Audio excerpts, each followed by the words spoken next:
Hi everyone, we're out in the garden again today. We're going to plant some peas. So I'm brewing a 40 cell module tray, sold back in January I think. So I'm just hoping it's kind of warming up and it should be okay. There's a risk you could lose it any time any real hard frost comes. You can always cover them to protect them, but I'm just going to leave them be. So there is probably about 30 here in this 10-foot row. Planted them about 4 inches apart. So what I'm going to do now, I'm also going to sow some seeds with them as well. Just hoping bugs and creatures leave these alone and the mice leave the seeds alone. In the summertime you can pre-soak your seeds, to speed up the germination time. Right, so all I'm going to do is in between each one, there's a 4-inch gap. I'm going to come about 2 inches back from it, plant 2 seeds. That's one for growing and one for potluck. So these seeds, the variety is Felton first. These seeds are a pink colour. I'll give a close up in a minute. And then that's only because they've been coated with a fungicide. Some seed companies do. I think I got these from Simply Seeds, I think. So I'll just come close to it.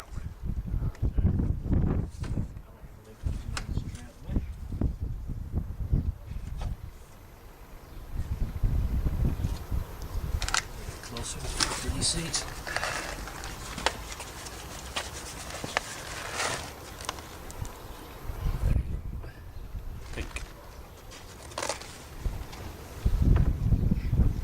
So I'll move the camera and then have a look out planting these. Right, so they've already been sown in modules. They're planted a couple of inches off this backboard. Like I say, this is almost 2 inches is back, so it's roughly going to be about far away. I'm not going to put them, I'm just going to guess it. You don't have to be too precise because they don't necessarily always come up exactly where you've sown them. So, in between each one, a couple of inches back, push down with my fingers, not pushing the seed down, pushing down with my fingers and then letting go of the seed. If you've got nice lovely soft soil, then fine, you can push it down. That's you could just put one seed in each one if you wanted to.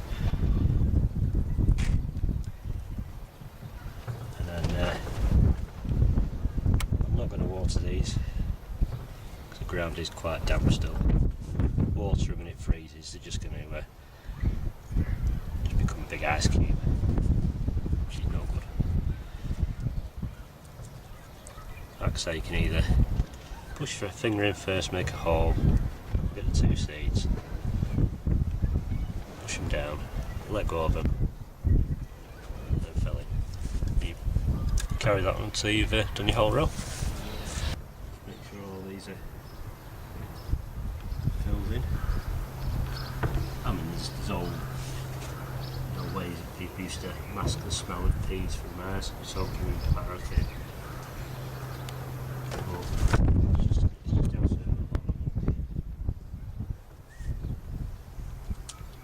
It's why in the summertime I pre-soak them, because I don't tend to take them once they've germinated.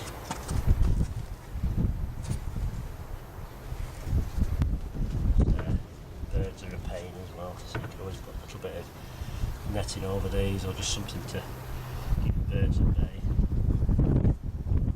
The soil over here, the odds are a little more against them. This is why these are a first early variety. Not anything else just yet. I'll wait till mid to end of April. Well, April, anytime, depending on the weather in your area. So you can start putting your seconds and your mains. I grow mainly are well, the secondary is first green shaft. Really good to grow, so that people grow it. Really reliable, really heavy crop.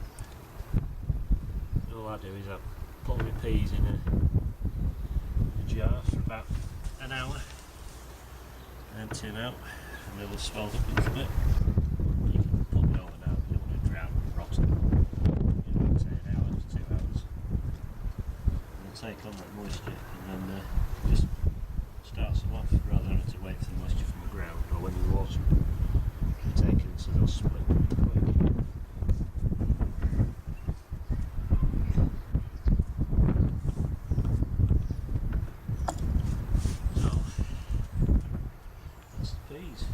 Altogether there's probably at least 60 plants there.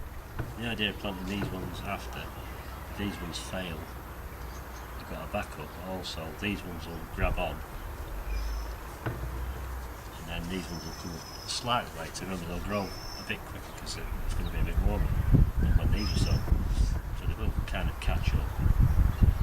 So these ones will be able to grip onto these ones. So and then you could do another row right at the end area. So then you would end up with that kind of fibre dice sort of pattern, which you don't have to follow. I mean, I don't. The main ones that I do, I don't bother. I just do a little tiny drill, little channel, and just scat my peas along it. I don't usually thin them out, to be honest. I just let them grow. The ground's good enough. So I've grown peas in this before. I have taken some of the soil out and replenished it, so I'm not doing the same crop in exactly the same place again. Because I have seen it where it's not worked well. A friend of mine sowed some peas in the same spot, and they were just rubbish, a really poor crop. The year before we had a good crop. So it's probably because of all the root nodules from the peas, because they are good for your soil. So you could use this soil after if you wanted to for cucumbers and courgettes, because it'll have all the nitrogen fixing nodules, and the roots will be left in there. So you leave the roots in when you harvest and just cut the tops off, and then all the tops you can bury where you're going to grow onions or whatever the following year. You know, because they're a good nitrogen feed. Just they're a friend to the soil. So that's peas. Job done. Thanks for watching. Take care. See you.